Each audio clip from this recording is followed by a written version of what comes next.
ஓம் அகிலாண்டேஸ்வரியே போற்றி, அகிலத்தை ஆள்பவளே போற்றி போற்றி. நல்லதே நினைப்போம், நல்லதே விதைப்போம். அம்மன் அருள்வாக்கு குழந்தைகளுக்கு இந்த அம்மன் தாயின் ஆசீர்வாதங்கள் எப்பொழுதுமே முழுமையாக கிடைக்கும். குழந்தையே, இன்று உன் தாயானவள் என்னை நீ கண்டுவிட்டாலே உனக்கு பேரதிர்ஷ்டம்தான். என் பிள்ளையே, அம்மா அத்தனை பெண் தெய்வங்களையும் உள்ளடக்கி உன்னை காண வந்திருக்கின்றேன். அதாவது சாதாரணமான ரூபத்தில் இருக்கக்கூடிய பெண் தெய்வங்கள் ஆனாலும் சரி, மிருகங்களின் முகத்தை கொண்ட தெய்வங்கள் ஆனாலும் சரி, எல்லாவற்றையுமே ஒன்று சேர்த்து உன்னை காண நான் வந்திருக்கின்றேன். அப்படியானால் ஏதோ ஒரு விஷயம் இன்று உன் வாழ்க்கையில் உச்சகட்டத்தை தொடப்போகிறது என்றுதான் அர்த்தம். என் பிள்ளையே, நீ செய்த பூஜைகள், நீ தெய்வங்களுக்கு கொடுத்த அத்தனை விதமான நெய்வேத்தியங்களையும் தெய்வங்களினுடைய அன்பினையும் நீ முழுமையாக பெற்றிருக்கின்ற இந்த நேரத்தில் உனக்கு வாழ்க்கையில் அதிசக்தி வாய்ந்த நிகழ்வு ஒன்றினை தெய்வங்கள் எல்லாம் சேர்த்து நடத்தி கொடுக்க முன்வந்திருக்கின்றார்கள். என் பிள்ளையே, அதை பெறுவதற்கு நீ தயாராக இருக்கின்றாய் என்பதனை உணர்ந்ததால்தான் உன் தாயானவள் உன்னை காண இன்று மனமகிழ்ச்சியோடு வந்திருக்கின்றேன். என் தங்கமே, ஒவ்வொரு நாளும் உன்னுடைய வாழ்க்கையில் நடந்து கொண்டிருக்கின்ற சில விஷயங்கள், சில மனக்கசப்புகள், இவை எல்லாவற்றிற்குமே உனக்கு விடை கிடைக்காமல் இருக்கத்தான் செய்கின்றது. நான் தடுமாறி விழுந்து விட்டேன், என்னை நீ கை தூக்கி விடுவாய் என்கின்ற நம்பிக்கையில்தான் நான் விழுந்த இடத்தில் இன்றும் இருந்து கொண்டிருக்கிறேன் என்று என் குழந்தை நீ சொல்கின்றாய் அல்லவா?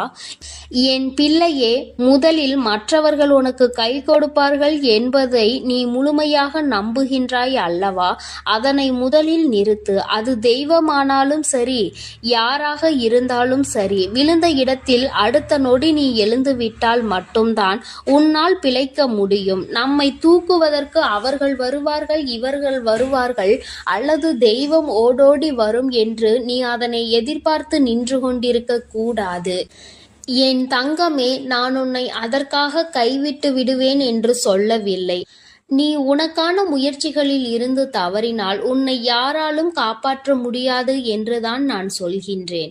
என் தங்கமே, சாதாரணமாக இந்த தாயானவள் தனித்து வந்தாலோ உன் வாழ்க்கையில் நல்ல விஷயங்கள், பல அதிரடி மாற்றங்களை ஏற்படுத்தி கொடுப்பேன். இன்று இந்த தாயானவள் இந்த கோலத்தில் உன்னுடைய கண்களில் படும் பொழுது, என் பிள்ளையே, உன் வாழ்க்கையில் அதிசக்தி வாய்ந்த ஒரு திருப்பம் ஒன்று நடந்தே தீரும். என் குழந்தையே, மனதிற்குள் தேவையில்லாத எந்த ஒரு சிந்தனைகளும் உனக்கு தேவை கிடையாது. உன்னுடைய மனது எதை பற்றியும் நீ கலக்கம் கொள்ளக்கூடாது. எதுவாக இருந்தாலும் நம்முடைய வாழ்க்கையில் நமக்கு நல்லதற்காக நடக்கிறது என்பதை முதலில் நீ புரிந்து கொள்ள வேண்டும். என் தங்கமே, யார் ஒருவர் உனக்கு தீங்கினை செய்து கொண்டிருக்கின்றார்களோ அவர்களுக்கு இந்த நொடியிலேயே உன் தாயானவள் தண்டனை கொடுப்பேன் என்பதில் எந்த ஒரு மாற்று கருத்துமே கிடையாது. என் பிள்ளையே, எத்தனையோ முறை இந்த வாழ்க்கையில் நீ சோதனைகளை சந்தித்து இருக்கின்றாய். எத்தனையோ முறை இந்த வாழ்க்கையில் நல்ல விஷயங்களை நீ கண்டிருக்கின்றாய். இன்று ஒரு நொடி சிந்தித்து பார்க்க வேண்டும். யாருக்காகவும் எதற்காகவும் உன் வாழ்க்கையில் தியாகம் செய்வதை முதலில் நிறுத்து. உனக்கு ஒரு விஷயம் அதில் இருக்கும் பொழுது உன்னோடு இருப்பவர்களும் அது எனக்கு பிடித்திருக்கிறது என்று சொல்லி கேட்டால் அதை விட்டு கொடுத்து ஒரு நாளும் தியாகம் செய்யாதே. ஒரு விஷயம் எத்தனை பேருக்கு வேண்டுமானாலும் பிடித்திருக்கலாம். ஆனால் அதை அடைவது என்பது யாருக்கு திறமை இருக்கின்றதோ அவர்களால் மட்டுமே முடியும். என்னுடைய பிள்ளை, உன் வாழ்க்கையில் நடப்பது உனக்கானது என்றால், உனக்கு பிடித்த விஷயம் உன்னை மட்டுமே வந்து சேரும் என்றால் நிச்சயமாக நீ முயற்சிகளை மட்டும் கைவிட்டு விடாதே. முயற்சி செய்தும் கிடைக்கவில்லை என்றால் அதை பற்றி நீ பெரிதாக கவலைப்பட வேண்டிய அவசியம் இல்லை. முயற்சிகளே செய்யாமல் அதை இன்னொருவருக்கு விட்டு கொடுத்து செல்வது என்பது நிச்சயமாக மிகவும் தவறான செயலாகும். என் பிள்ளையே, இந்த வாழ்க்கையில் உனக்கு கெடுதலை நினைப்பவர்கள் எப்படி வேண்டுமானாலும் சுத்தி சுத்தி வருவார்கள். ஏதேனும் ஒரு வகையில் உனக்கு காயங்களை கொடுத்துவிட வேண்டும் என்று நினைத்து அவர்கள் வந்து கொண்டே இருப்பார்கள். பல நாள் முயற்சி அவர்களுக்கு தோல்வியினை சந்திக்க வேண்டும். அதை நீதான் அவர்களுக்கு பரிசாக கொடுக்க வேண்டும். என் தங்கமே, எல்லாவற்றிற்கும் அடுத்தவர்களின் துணையை நாடாமல் உன் வாழ்வில் என்ன நடந்தாலும் அதை நீ சரி செய்து விட முடியும் என்பதில் என் தங்கமே, இந்த வாழ்க்கையில் நடந்து கொண்டே இருக்கும் அத்தனை வேதனைகளையும் நீ கடந்து வருவாய் என்பதில் நீ உறுதியாக இருக்க வேண்டும். என் பிள்ளையே, உன் வாழ்க்கையில் உனக்கு வேதனைகள் வரும் பொழுது உனக்கு ஆறுதலுக்கு என்று யாரும் இல்லை என்று நீ நினைக்கின்ற நேரத்தில் நிச்சயமாக யாரேனும் ஒருவர் உனக்கு ஆறுதலை கொடுத்திருப்பார்கள் அல்லவா? இன்றும் உன்னால் அதனை ஒரு நாளும் மறக்க முடியாது அல்லவா?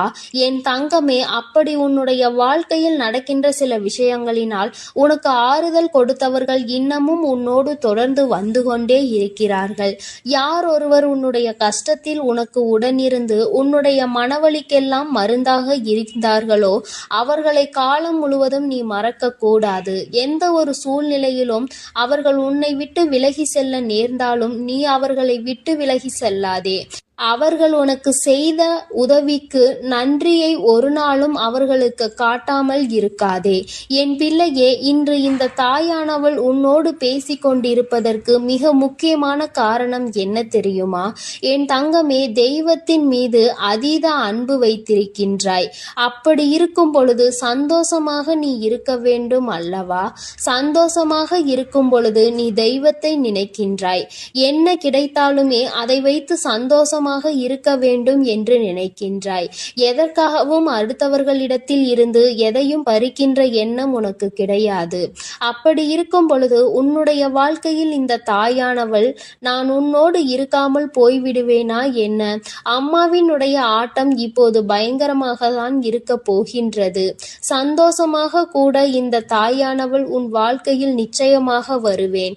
என் பிள்ளையே, நான் உன் வாழ்க்கையில் எதை செய்து கொடுக்க வேண்டும் என்று நினைத்து இன்று உன்னை காண வந்திருக்கின்றேனோ அந்த விஷயம் ஏற்கனவே உன் வாழ்க்கையில் பாதி தூரத்தை எட்டிவிட்டது. இன்னும் சில தூரம் மட்டுமே மிச்சம் இருக்கிறது. நீ தொட்டுவிட்டால் அதன் பிறகு உன்னுடைய வாழ்க்கையில் நடப்பது எல்லாமே உனக்கு நல்லதாகவே நடக்கும். என் தங்கமே, விடாமுயற்சியோடு நீ செய்கின்ற எல்லாமே உனக்கு நல்ல பலனை கொடுக்கும் என்பதில் எந்த ஒரு மாற்று கருத்தும் கிடையாது. உன் தாயானவளை காணும் பொழுதெல்லாம் உனக்கு சக்தி அதிகரிக்க வேண்டும். உன் வாழ்க்கையில் நான் செய்து கொடுக்கின்ற விஷயங்களை எல்லாம் நினைத்து நீ பெருமைப்பட வேண்டும். தெய்வம் என்ற ஒன்று எப்படி நம் வாழ்க்கையில் எத்தனை பிரச்சனைகள் வந்தாலும் நம் தெய்வம் நம்மை காத்துவிடும் என்ற எண்ணம் உனக்குள் இருக்க வேண்டும். யாருக்காகவும் நாம் இந்த வாழ்க்கையில் எதையும் தியாகம் செய்யக்கூடாது என்பதில் மட்டும் நீ தெளிவாக இரு. தியாகம் என்பதை எப்பொழுது செய்ய வேண்டும் தெரியுமா? அந்த விஷயம் நீ எதை அடைய வேண்டும் என்று நினைக்கின்றாயோ ஒருவேளை அது ஒரு உயிராக இருக்கும் பட்சத்தில் உன்னை பிடிக்கவில்லை என்றால் மட்டும்தான் அதை விட்டு நீ விலகி செல்ல வேண்டுமே தவிர ஒருபொழுதும் அதற்காக நீ இறங்கி சென்றுவிடக் கூடாது. என் குழந்தையே, இதுவெல்லாம் நான் சொல்லிதான் உனக்கு புரிய வேண்டும் என்ற அவசியம் கிடையாது. எது நல்லது எது கெட்டது என்பதை பிரித்தறியக்கூடிய திறமை உனக்குள் இருக்கத்தான் செய்கிறது. அதனை சரியான நேரத்தில் நீ பயன்படுத்தி உன்னுடைய வாழ்க்கையில் நடக்க இருக்கின்ற நல்ல விஷயங்களுக்கு சரியாக பொறுப்பெடுத்து கொள்ள வேண்டும் என்றுதான் உன்னிடத்தில் நான் கேட்கின்றேன். நீ சரியாக பயணிக்கும் பட்சத்தில் இந்த தாயானவள் உன்னை நல்ல நிலையில் ஏற்றி வைப்பேன் என்பதில் எந்த ஒரு சந்தேகமும் உனக்கு தேவை கிடையாது. என் அன்பு பிள்ளைக்கு இந்த அம்மன் தாயின் அன்பும் ஆசீர்வாதமும் முழுமையாக கிடைக்கும். ஓம் அகிலாண்டேஸ்வரியே போற்றி, அகிலத்தை ஆள்பவளே போற்றி போற்றி.